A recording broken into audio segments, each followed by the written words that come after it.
Saludos amigos, mi nombre es Luis Rubén Sánchez y esta es Boricua TV. La población y migración nos acompaña desde siglos, ya nómadas, pueblos o civilizaciones acompañados de intercambio cultural, subestimación, conflictos y muchos elementos presentes en el movimiento poblacional. Hoy damos una mirada a este fenómeno desde una perspectiva actualizada, aquí en un día como hoy, en un año como aquel. De regreso al primer segmento en compañía del doctor Carlos Ernesto Severino Valdés. Nada mejor que estudiar la historia de la población y la migración mundial de la mano de un reconocido geógrafo como el rector Severino. Saludos, Severino. Le pregunto, ¿cómo podemos definir población y migración en términos históricos y cómo la definimos actualmente? Bueno, gracias por estar aquí en este espacio, Rubén, siempre grato, y espero que también así lo sea para la teleaudiencia, ¿verdad? Cada vez más extensa teleaudiencia que sintoniza Boricua TV, ya lo sabemos porque la gente en la calle nos dice, así que estamos muy contentos por eso. La población, la manera en cómo la población del mundo ha ido creciendo y la forma en cómo la población originaria se ha ido dispersando a través de los miles de años que han sucedido desde que el ser humano, tal y como lo conocemos en su forma actual, pues apareció. Ha sido muy interesante, pero si hay algo que podemos decir es que la característica más importante de la población ha sido su movilidad. La población ha ido moviéndose por todo el planeta y los seres humanos siempre estamos en movimiento. Se dice, ¿verdad?, que los seres humanos, los primeros grupos humanos surgieron en África. Esas son las nuevas teorías antropológicas, lo sitúan en África y de ahí pues se fue dispersando y han pasado muchísimos sucesos importantes que han causado estímulos y desestímulos en el crecimiento de la población mundial. En gran medida la población mundial que se fue aglomerando en distintos núcleos alrededor de todo el planeta, pues vio un primer momento de estímulo a su crecimiento cuando los seres humanos pasaron a ser de nómadas al descubrir y comenzar a manipular las técnicas de domesticación de plantas y animales, en lo que llaman la revolución neolítica, ¿verdad? A partir de ese momento comenzó a haber una mayor cantidad de alimentos que lo estrictamente necesario para sobrevivir, y eso pues ocasionó un crecimiento de la población mundial. Sucintamente, no fue hasta ya pasado la industrialización y luego que también pasó lo que se llama en relación a la historia del poblamiento de la tierra, la revolución médica, que fue la masificación de la producción de medicamentos, ¿no?, como los antibióticos y muchos otros, que a partir de 1950 aproximadamente comenzó un crecimiento vertiginoso de la población mundial. Ya había comenzado a crecer en la revolución industrial y sus consecuencias, toda una serie de fenómenos que se desataron socioeconómicos a partir de la revolución industrial, pero no fue realmente hasta que cuando concurrentemente actúa la revolución industrial con la revolución médica, que hay este crecimiento tan vertiginoso de la población mundial a partir de 1940-50, cuando precisamente el crecimiento era tan alarmante y tan vertiginoso que comenzó a preocupar a la ciencia social en general y de distintas vertientes de las ciencias sociales se estudió el problema y era una pregunta esencial en la mente de muchos científicos sociales. ¿Hasta dónde es prudente el crecimiento de la población al ritmo que estamos, ¿no? A partir de ese momento de crisis, pues se rescatan, como suele ser, en el momento de crisis se rescatan fantasmas viejos, y se trae el fantasma de Thomas Malthus. Thomas Malthus es un clásico en los temas de población. Malthus, a la sazón de la Revolución Industrial, cuando comenzó a crecer mucho la población, ya se dio cuenta de que eso requería cierto detenimiento filosófico para entender la naturaleza de ese crecimiento, y Malthus fue el primero que toca la campana del crecimiento de la población y trae a la mesa su famosa teoría de que el crecimiento de la población no correspondía con el crecimiento de la producción de alimentos. En ese momento, 1780 y tanto, aquel momento, no recuerdo exactamente la fecha, pero en ese momento Malthus distingue esa contradicción de la producción de alimentos versus el crecimiento de la población. Y a eso le llaman malthusianismo.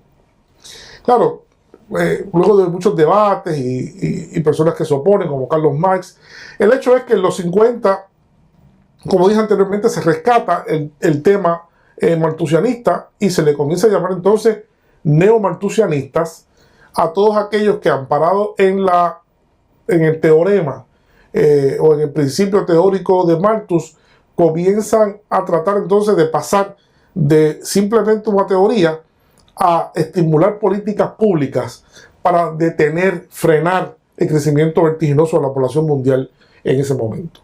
Y en ese momento, pues, dado también la capacidad que teníamos, que apenas habíamos alcanzado de industrializar la producción de medicamentos, pues también se industrializan algunos medicamentos que fueron claves en el asunto de desestimular, frenar el crecimiento de la población, como lo fue en su momento cuando surgió la pastilla anticonceptiva.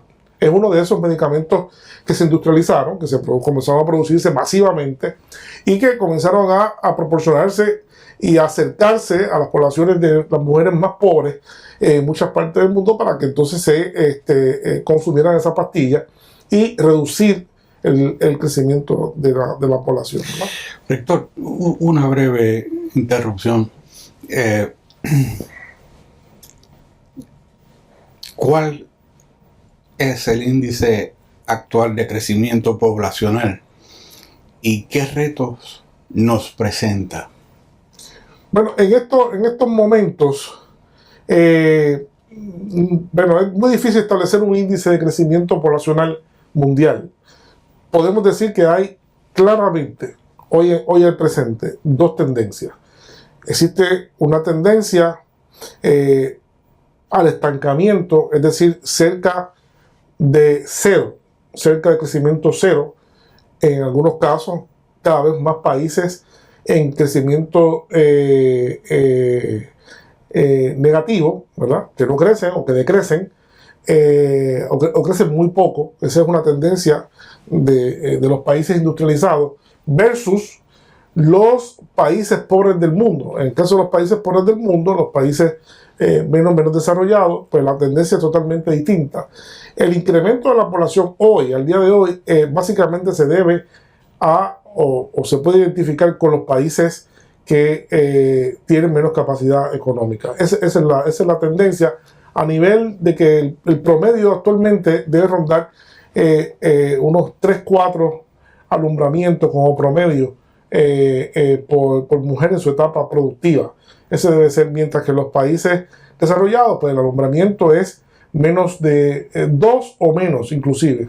Es bueno que las personas que nos están escuchando, son asuntos bastante técnicos, pero basta pensar que para que una pareja pueda entonces tener una población de reemplazo cuando se muera, evidentemente todos vamos a morir, pero cuando una pareja necesita que haya una población de reemplazo, eso quiere decir que tienen que tener por lo menos más de 2 hijos, para que haya uno entonces que supere la cantidad de sus padres, ¿no? Así que con 2 simplemente se mantiene la población estable. Con 3, 4, con más de 2 hijos es que una población entonces crece. Con menos de 2, cualquier población que tenga solamente un hijo, como fue en un momento dado China, no podemos hablar de eso más tarde, claro, quiere decir que la población se está reduciendo. Esas son las tendencias que hay hoy, al día de hoy. ¿Pero qué es peor? ¿Que incremente la población actualmente? ¿Qué es peor? ¿Que incremente la población o que decrezca?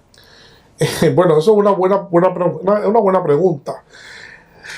Lo que pasa es que tiene que ver mucho con la manera en cómo vemos el dilema del crecimiento de la población mundial. Como le decía ahorita, pues, hace un tiempo el elemento clave era el temor que se tenía a principios de la industrialización, hasta mediados del siglo XX, siglo XIX, pues se pensaba que en efecto iba a llegar un momento en el cual íbamos a entrar en una etapa crítica concerniente a la incapacidad de producir sustento para, digamos, 6, 7 billones de seres humanos. Eso se disipó.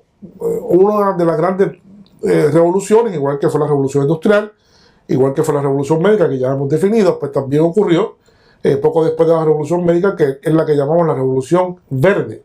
Esa revolución verde es la que ha llevado en gran medida a la manipulación genética de las plantas y ha llevado entonces a un crecimiento vertiginoso de la producción de alimentos, tanto así que hoy en día muchos renglones alimenticios que son claves para el sostenimiento de la población mundial, la gran pregunta no es si tenemos o no la cantidad suficiente para alimentar el mundo, sino es si vamos a poder venderlo y vamos a poder tener los réditos suficientes para que el negocio esté a un estándar adecuado. Así que hoy en día el dilema más bien se dirige entonces a un ámbito, a una pregunta distinta a la de hace 100 años atrás. Hoy en día la pregunta es, ya no es el sostenimiento de la población en términos de alimentos como pensaba Malthus. Hoy en día el dilema es más bien si el crecimiento de la población mundial va a ser un factor decisivo en afectar ambientalmente la existencia de la propia población. Esa es la pregunta. No hay respuesta todavía a eso. Óigame, rector. Mencionó usted al principio del segmento el incremento en la audiencia en nuestra plataforma televisiva, por internet y por el sistema Nikon. Y quería terminar el segmento diciéndole a la teleaudiencia que la forma más agradable de aprender sobre la historia de Puerto Rico es Boricua TV. Regresamos en breve. De vuelta a todo en compañía del rector Severino Valdés. Rector, sé que me adelanto un poco al tema, pero ¿ha tenido Puerto Rico alguna política poblacional más allá de la década del 50 en que se incluyó el control de población a las mujeres y la válvula de promoción de escape hacia los Estados Unidos? No, en la historia poblacional de Puerto Rico, que yo diría que está por escribirse, se puede todavía escribir muchísimo sobre eso, investigar. Más que escribir hay que investigar. Está muy segmentada esa historia, habría que tomarla en general, sobre todo la historia territorial del poblamiento de Puerto Rico, no solamente el político, sino también su componente con el geográfico. Realmente no hay registro de que en Puerto Rico se haya establecido una política pública con respecto a la población, pese a que en la historia de Puerto Rico, particularmente la historia, bueno, yo diría en toda la historia de Puerto Rico, en todos los momentos históricos de Puerto Rico, la población ha jugado un rol muy importante en 1765, en el siglo XVIII, del siglo XIX, en distintos momentos tener más población o tener menos población ha sido un issue importante que se ha discutido en Puerto Rico, y eso hay registros claros, ¿no? En distintos momentos de la dominación española se identificó que el problema del freno al comercio, a la actividad económica, era precisamente la falta de población, ¿no? que había. En un momento dado, muy temprano, en la gesta colonial, también se identificó que no había suficiente fuerza de trabajo, ¿no? Así que se diezmó la población nativa, entonces hubo que traer personas esclavizadas, y a partir de todo ese momento, siempre consecuentemente la población ha sido un elemento clave, que yo diría que a pesar de ser un elemento clave, ha sido desatendido y ha sido totalmente tratado de una forma no seria. En el siglo XX todos sabemos que fue también el siglo del gran crecimiento de la población de Puerto Rico. La población comenzó a crecer muy fuertemente a partir de los años 40, 30, 40, particularmente 40, 50. La población creció muchísimo, la población se dispersó muchísimo, la población emigró muchísimo. O sea que los temas de población fueron claves. Se comenzaron a gestar núcleos de población importante puertorriqueña en los Estados Unidos, que también requerían una articulación de la población para vincular, articular un proyecto económico con esas poblaciones. Sin embargo, realmente nunca se decidieron cosas que tenían que ver con población. Se tomaron decisiones que tenían que ver con población, pero nunca bajo el manto de una política pública para manejar el problema de la población en Puerto Rico. Eso no lo ha habido nunca, para contestar directamente a la pregunta que usted me hace. Yo le hice la pregunta porque un buen ex profesor mío siempre me había dicho que Puerto Rico era un péndulo. Cuando hay agricultura no hay población, cuando hay población no hay agricultura, y se define en ese péndulo a través de su... No, el péndulo ahora no está, ahora no hay ninguna de las dos, ahora ni hay población ni tampoco hay agricultura. Un déficit de ambos. De ambos, sí. Óigame, el concepto de crecimiento poblacional mundial y la geografía del declive, ¿serían conceptos juxtapuestos o cómo lo entendemos? ¿Serían temas opuestos? No, son temas complementarios. Son temas complementarios. No hay duda que la población mundial ahora ya sobrepasó los 7 billones de seres humanos, posiblemente 7.5 billones de seres humanos, que es una cantidad importante. Peor aún, se espera que, aún con las tendencias prevalecientes, se espera que para el 2050, que está a la vuelta de la esquina en términos históricos, en términos de tiempo histórico, pues ya el mundo esté casi alcanzando los 9 billones de población mundial. Sin embargo, las expectativas de crecimiento se han ido frenando. Se puede pensar, cuando uno analiza los datos a nivel global y regional, uno puede entender que es, primero, que los países del primer mundo ya no aportan población, de que la población de los países del primer mundo en 100 años apenas van a crecer. O sea, de 1950 al 2050 apenas van a crecer. No va a haber crecimiento, muy poco. El crecimiento, yo diría, el gran crecimiento de la población, como ya dijimos anteriormente, va a ser, el grueso va a ser en los países menos desarrollados. A nivel de que para el 2050, de esos 9 billones de población que tendremos, básicamente 8 van a estar localizados en países que no son ricos, países pobres. Podría uno hasta pensar de que la pobreza se va a convertir entonces en ese momento en una gran reproductora de seres humanos, ¿no? La tendencia es una cosa muy difícil de entender. Usualmente las personas, mientras más pobres son, más hijos tienen. Uno puede entender que es lo contrario, ¿no? Que mientras más afluencia económica, pues todo lo contrario. Los países ricos, eso es así por dos vías. Es así por vía individual y por vía colectiva.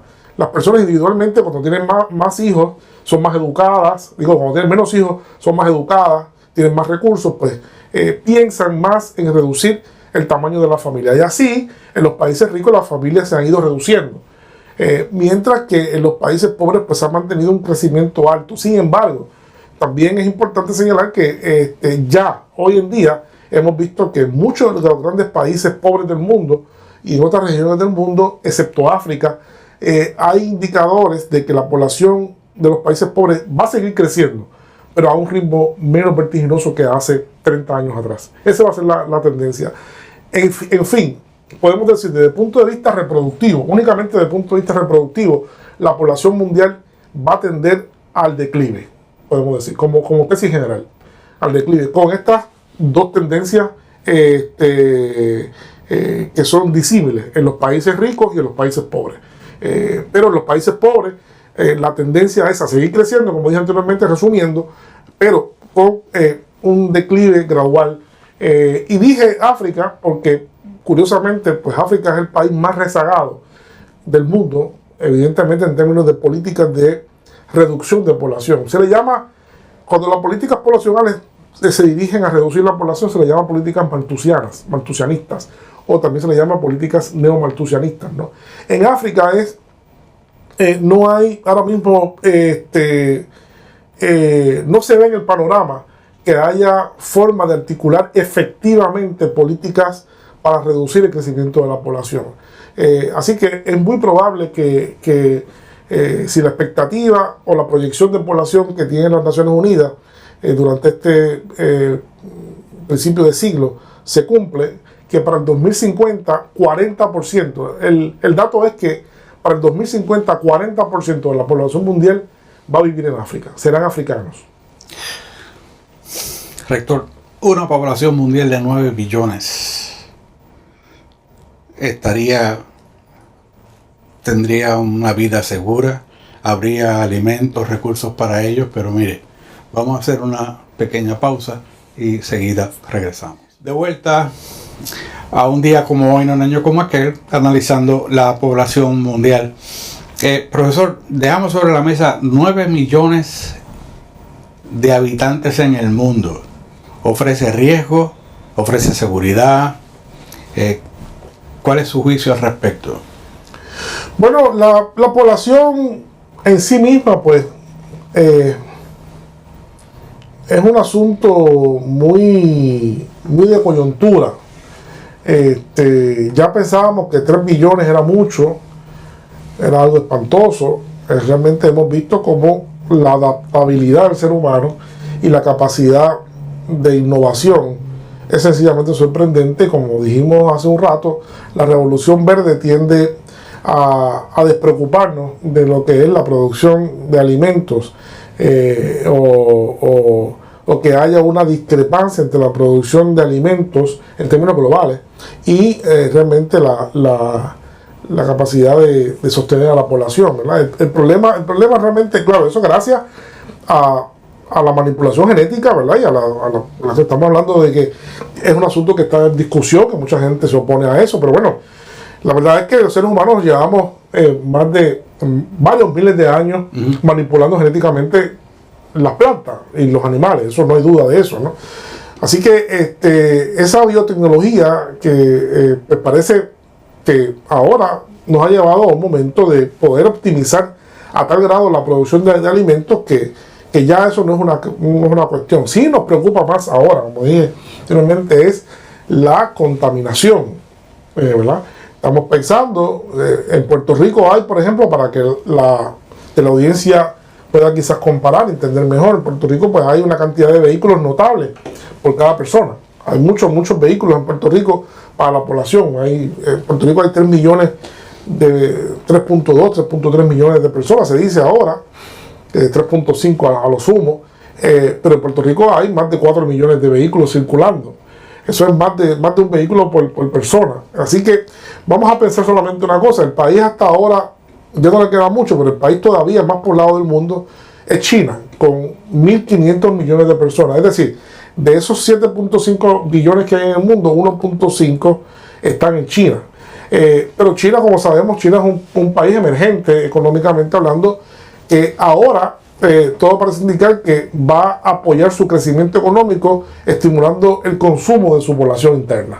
Hasta ahora el crecimiento de China era vía la exportación de productos semi-elaborados o elaborados. Ahora no, va a ser poniendo a su gran población a consumir. Pues digamos, pensemos nosotros que entonces haya en China en algún futuro cercano 2 billones, 2.5, 3 billones de vehículos de motor. Ya entonces estamos comprometiendo posiblemente la calidad del aire. Los chinos dicen que tienen derecho a hacerlo porque ya otros países lo hicieron, y es cierto, lo tienen, ¿no? La clave es que el crecimiento desenfrenado del consumo pues puede llevar sí a la contaminación de ríos, puede llevar a la contaminación de áreas de cultivo, puede llevar a la contaminación, a la degradación de áreas de cultivo, puede llevar también a problemas ambientales como lo son la desertificación. En el mundo cada vez hay más terrenos que se están perdiendo, ¿verdad? Por vía que se están convirtiendo en desiertos, y otros muchísimos problemas ambientales, la deforestación, el cambio climático. Hay una serie de problemas que hoy ya son cada vez más de injerencia global, que ponen de manifiesto la necesidad de tener que filosofar nuevamente sobre los límites del crecimiento de la población. Óigame, profesor, mencionó ahorita que en Puerto Rico hay tal vez 4 millones de vehículos, y yo creo a qué se debe ese gran número de vehículos. Es precisamente a que se pueden deber. Mencionó también la manipulación de alimentos, manipulación de semillas. De la producción de alimentos, sí, sí. Correcto. Hay varios métodos de manipulación. Hay uno que despierta pavor, temor, aprensión, pero hay otros sí que son seguros, como es el cultivo de tejido o cultivo de meristemos, que de paso, al tiempo que grabamos, se anuncia la apertura de 2 laboratorios adicionales sobre el cultivo de tejido o meristemos. Quisiera preguntarle, ¿cómo ha afectado el crecimiento de la población, el crecimiento también de la pandemia del HIV-Sida? Bueno, es decir, el crecimiento poblacional también es atacado por pandemias, ¿no? Por supuesto, históricamente hablando, siempre durante más de 1000 años, 1500 años posiblemente, la población del mundo estuvo plagada de eventos muy lamentables, de pérdidas masivas de población, como la peste bubónica, la peste negra, distintas tuberculosis, posteriormente, que diezmaron, obviamente, mantenían el crecimiento, frenaba el crecimiento de la población. Nosotros, a partir de, nuevamente hay que citar la revolución médica, la revolución farmacéutica de los años 50 del siglo pasado, en los cuales pues muchas de estas enfermedades que mataban todos los años cantidades importantes de población, pues han sido eliminadas básicamente con la producción masiva, con la masificación de los antibióticos y otros tipos de medicamentos, con la vacunación, también cada vez más vacunas, a tal grado que hoy en día yo le pregunto a mis estudiantes, que los estudiantes ya no saben ni siquiera lo que es papera, ¿no? A mí, yo creo que yo fui de las últimas generaciones en Puerto Rico que tuvo papera, ¿no? Uno le pregunta a ellos y ya no saben qué es. O sea, hay toda una serie de enfermedades infecciosas que ocurrían muy comúnmente y que mataban gente, que hoy en día ya han desaparecido del catálogo de posibilidades nuestras. Pero no hay duda que a partir de los años 80, cuando se descubre finalmente que existía algo que le comenzaron a llamar HIV o SIDA, puso en jaque, porque se pensaba que a partir de esa revolución médica ya habíamos pasado la época histórica de las pandemias, ¿no? Pues entonces ahí fue nuevamente un momento de alerta en el cual se hizo claro de que no estábamos libres de patógenos que puedan afectar gravemente, y de hecho subsecuentemente con el SIDA también se han producido otro tipo de mutaciones de elementos virales o de elementos bióticos, ¿verdad? Y también han aparecido cosas como el ébola, el H1N1, y hemos visto toda una gama de nuevas cosas que van surgiendo y posiblemente surgirán más ante los cambios del clima, ¿no? Que vayamos a ver. Pero concretamente a su pregunta, no hay duda de que para algunas poblaciones del mundo, pero sobre todo la afectación cultural, el impacto cultural que ha tenido en la población, en la misma población, la epidemia del SIDA ha sido muy, muy grande. En la psiquis de los individuos por mucho tiempo, ahora ya se ha ido un poco disipando, porque la forma en cómo se ha ido manifestando y se ha ido controlando la epidemia tiene rostro geográfico. Es decir, nuevamente tenemos que decir que la tendencia es que los porcientos de contagio en los países industrializados es cada vez menor, son grupos reducidos. Sin embargo, los contagios, pese a los grandes esfuerzos que se hacen por organismos internacionales, por los departamentos de sanidad pública de muchos países pobres, siguen estando concentrados en las comunidades más vulnerables de las grandes ciudades, los barrios más pobres de las grandes ciudades y sobre todo en las áreas rurales. Y particularmente hay que decir que sí, el SIDA ha tenido mundialmente ha tenido un gran impacto, particularmente en África, donde la prevalencia en algunos lugares, donde la prevalencia más alta de país alguno en el mundo está en Botswana, en África, que llega a 38% de la población. Las proyecciones es que hay 38% de la población de Botswana eso es una tercera parte. Es una tercera parte, más de una tercera parte de la población contagiada con VIH. Así que, y hay algunos países como Sudáfrica, algunos países en torno a Botswana, de toda esa región, que están gravemente afectados, obviamente no en el nivel que está Botswana, pero sí a unos niveles también alarmantes. Así que no hay duda de que el SIDA sigue siendo una amenaza, sigue siendo algo que no ha logrado frenarse con algún tipo de medicamento que finalmente haga inocuo este tipo de la presencia de ese virus en el cuerpo humano, sino que se ha controlado a un costo muy alto, pese a varias décadas ya que llevamos de grandes esfuerzos investigativos en los mejores laboratorios biológicos y de vacunación en el mundo entero.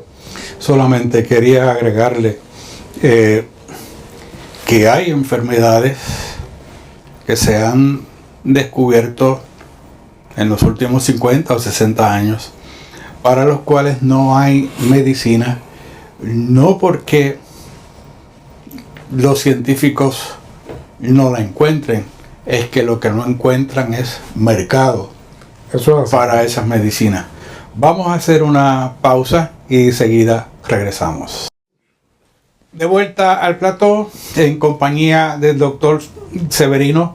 Óigame, doctor, el incremento en la prolongación de vida, ¿cómo impacta el crecimiento poblacional? Eso es otro de los grandes temas, digamos, de las grandes fuerzas que están moldeando la manera en cómo la población crece en este momento, en el siglo XXI. Estamos asumiendo características poblacionales que nunca antes habíamos visto. Las tendencias, distintas tendencias que tienen que ver con la expansión de la capacidad de la atención médica, la expansión de la producción de alimentos y muchos otros factores han sido claves en ir prolongando la vida.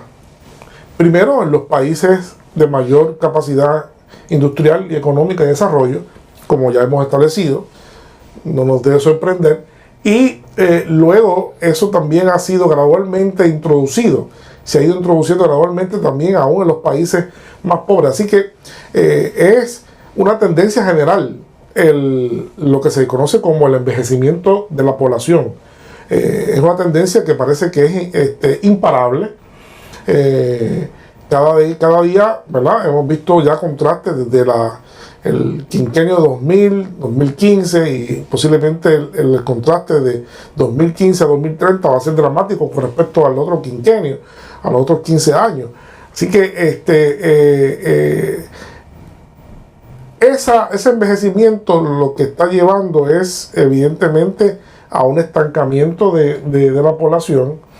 La población se acumula más en las edades más prolongadas de la vida. Se observa, dicho sea de paso, también muy interesante como tendencia, de que las mujeres viven más tiempo que los hombres. Es decir, que la potencialidad es que la inmensa mayoría de las mujeres serán viudas, ¿verdad? Serán viudas en un momento dado. Y eso puede ser algo que suene banal, pero no es banal porque crea toda una serie de problemas, nuevamente de política pública en algún momento dado que habrá que atender.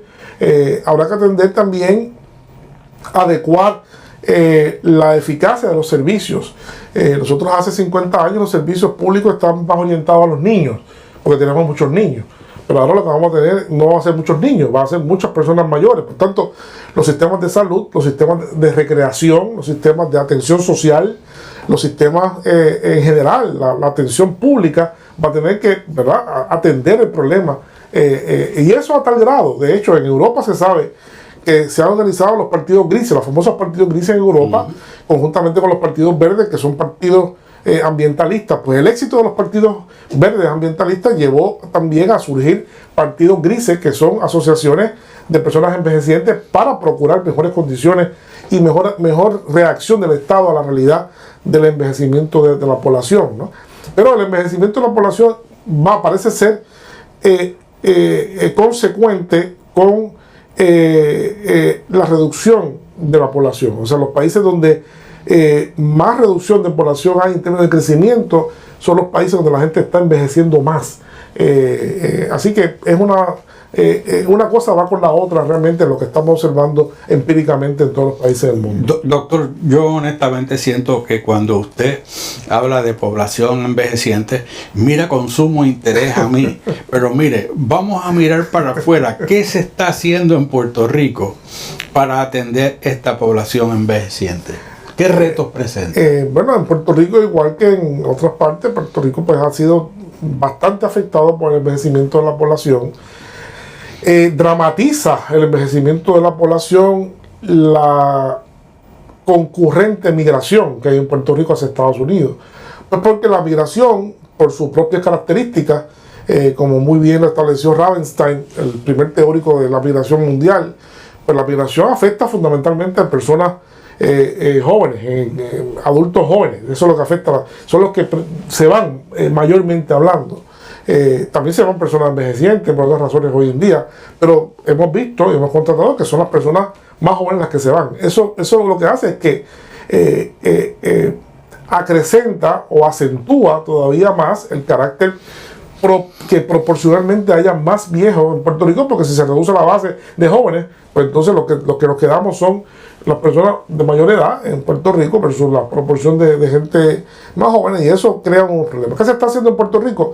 Pues en Puerto Rico me lamento mucho decir que, como ha sido siempre en momentos críticos donde ha tenido que enfrentarse distintos problemas de población, pues una vez más yo no veo que se haya hecho una articulación para establecer una población, para establecer una política, sea la que sea, ¿no?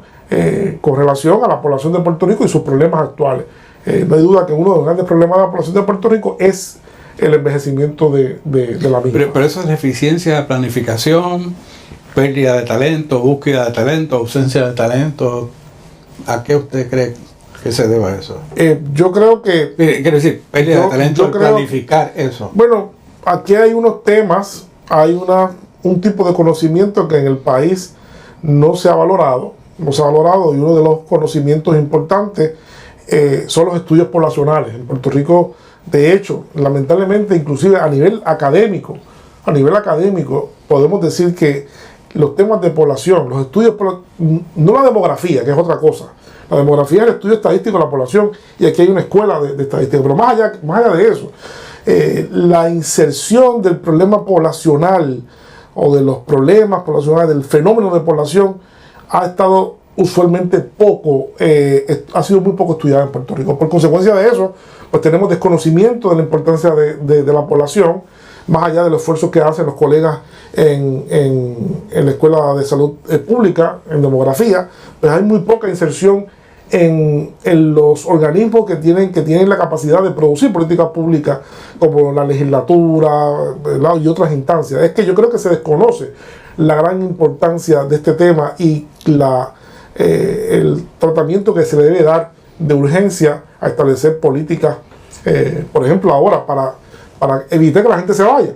Pues si uno quiere que la gente no se vaya, uno simplemente no es pararme a ver la gente irse de Puerto Rico y despedirlo. Hay que establecer políticas para eso y hay formas de hacerlo, ¿no? Hay formas de hacerlo y no se están haciendo. No hay políticas para estimular el regreso de la población que se fue. La población se fue, pues perfecto, vamos a traerla otra vez. ¿Cuáles son las políticas? ¿Qué vamos a hacer? Hay formas hay que sentarse, hay que hacer think tank en Puerto Rico para la población, para restablecer la población de Puerto Rico. Profesor, no hago nada más que suspirar profundo. Vamos a hacer una pequeña pausa y enseguida regresamos. De vuelta a un día como hoy, no un año como aquel. Óigame, doctor, vamos a hablar un poco sobre el movimiento de migración internacional. En pinceladas, ¿cuál es la historia para llegar inmediatamente al presente, cuyas imágenes vemos en la televisión a diario, del rescate en el mar de migrantes? Ya dijimos al principio del programa que la historia de la humanidad, de alguna manera se puede decir que es la historia de la migración. Los seres humanos siempre han migrado, pero en la actualidad hemos llegado a niveles insospechados de migración. Para tener una idea solamente, sabemos que en el año 2017 el informe del Alto Comisionado de las Naciones Unidas para las Migraciones, que es el organismo que se dedica a compilar esta información y a trabajar con las migraciones a nivel global, estableció la cifra de que ese año solamente migraron 244 millones de seres humanos en el mundo. Para tener una idea comparativa, eso es 41 millones más migrantes que lo que hubo en el año 2000.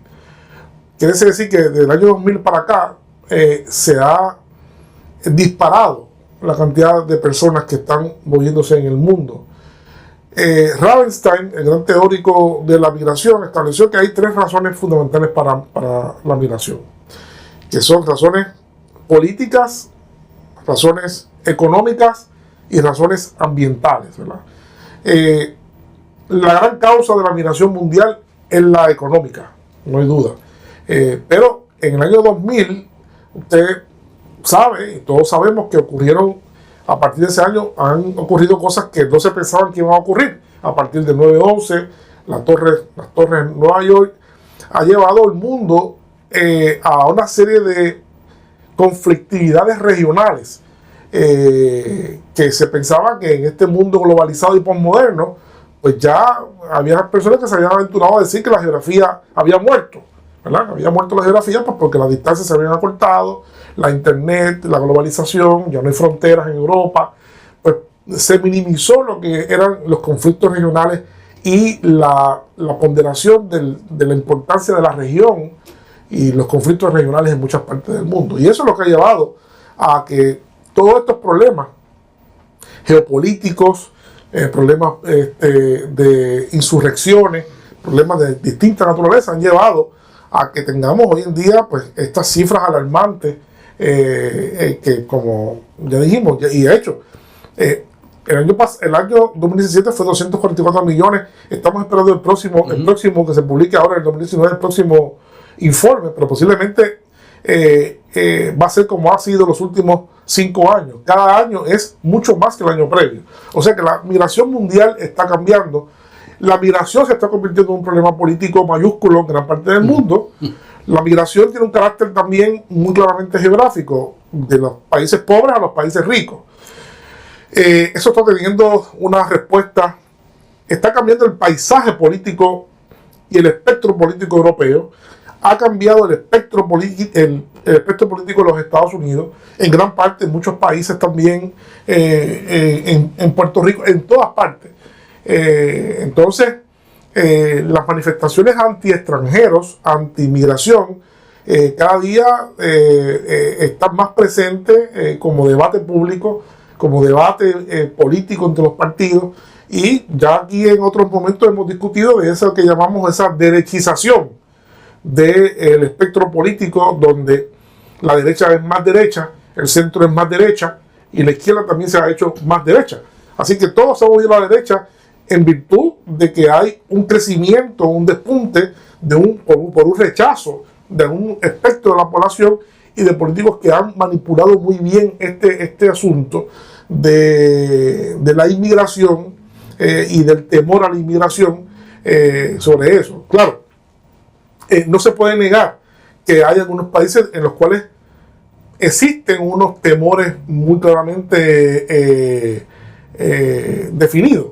En los Estados Unidos, en los próximos 20 años, es muy posible que por lo mismo que hemos hablado aquí a nivel global, tendencias globales, en los Estados Unidos hay una tendencia muy clara. La población blanca en Estados Unidos es una población que se comporta como la población general de los países industrializados. Es la población que menos crece en los Estados Unidos, al interior. Es la población más rica, es la población que tiene más afluencia económica, pero es la más educada y entonces es la más recesiva a tener hijos. Sin embargo, las poblaciones que llegan a Estados Unidos, ¿verdad? Son las poblaciones que llegan con la mentalidad de donde salieron y son poblaciones que se reproducen muy rápidamente. ¿Qué queremos decir con eso? Que es claro que las próximas décadas van a ser cruciales donde cada vez va a ser menos la población blanca proporcionalmente con respecto habrán cambios políticos. Por supuesto que habrá cambios políticos porque hay desesperación en algunos por esos cambios, hay miedo y bueno, es así. Israel en gran medida no se tiende a identificar bien porque la gente desconoce cuál es la naturaleza quizás del mayor temor que tiene la población de Israel con respecto a la población palestina. Y uno de los grandes problemas del temor de la población israelí a la población palestina es sencillo. Es que la población palestina se reproduce a ritmo mucho más acelerado que la población de Israel. Eso es claro. Y si Israel no toma medidas, claramente pues la población de Palestina va a pasarle por mucho el número. Y entonces eso pues realmente crea efectos políticos. Y lo mismo sucede en Europa. Las poblaciones blancas en Europa no tienen hijos. Entonces Europa es, particularmente Europa del Norte, es de los lugares donde menos de la población se reproduce, donde la mayor parte de los países están en vías recesivas de crecimiento de población, por tanto tienen un terror al crecimiento. En Alemania, por ejemplo, las poblaciones turcas pues se siguen reproduciendo. La naturaleza misma de su propia cultura, la religión, pues establece que no hay métodos ni hay infalibilidad con respecto a la educación en el país, sino que está prevaleciendo tendencias de población que por mucho crecen más rápido que las poblaciones originarias del lugar. Y eso crea temor, eso se traduce en política y se traduce también en derechización y en problemas como que estamos viendo. Trump es ese engendro. Hoy vemos a Trump y Trump no hay duda que es parte de ese proceso de manipulación política al problema global de las migraciones. Profesor, pero es más un tema, un miedo, una preocupación racial de un lado de la población y del otro lado migrante exigir más derechos. Bueno, es un poco de todo, yo diría, es un poco de todo. Primero porque como punto de partida ya hemos establecido que la historia de la humanidad es la historia de la migración. Como mucho, la gente más estable pues tendrá 200, 300 años en un lugar, pero siempre ha habido gente que vino de otros lugares y de otros sitios donde hemos estado moviendo siempre. Por tanto, esa idea de que este es mi lugar y tú no perteneces a este lugar es una idea realmente que no es consona con la historia del poblamiento humano. Eso ha sido así exactamente por muy poco tiempo en los miles de años que nos hemos estado moviendo. El problema de la migración también está atado a problemas de prejuicio. Tiene mucho que ver con prejuicio. Tiene mucho que ver sobre todo con prejuicio a la pobreza, ¿verdad? Porque en muchos casos hemos tenido momentos históricos en los cuales ha habido gobernantes de algunos países donde han querido traer gente blanca, por ejemplo los alemanes después de la Segunda Guerra Mundial, ese tipo de cosas, ¿no? Hemos visto cosas como esa que nos demuestran que el problema de la aprehensión con la migración tiene mucho que ver también con asuntos de prejuicio. No hay, estadísticamente hablando, no hay datos económicos que que vayan a contradecir el hecho de que todas esas poblaciones usualmente tienden a ser beneficiosas. La gran pregunta de los europeos: ¿qué va a pasar con Europa si Europa elimina la población extranjera ahora mismo? Europa estaría en crisis, crisis económica. ¿Quién va a producir? ¿Quién va a trabajar? Un cuadro donde las poblaciones blancas europeas están envejeciendo tanto, ¿quién va a sostener los seguros sociales en Europa? Esa es una pregunta grande. Si no hay gente que entra y sustituye la población que va envejeciendo y que entra en jubilación, entonces los sistemas sociales todos van a quebrar todos van a quebrar.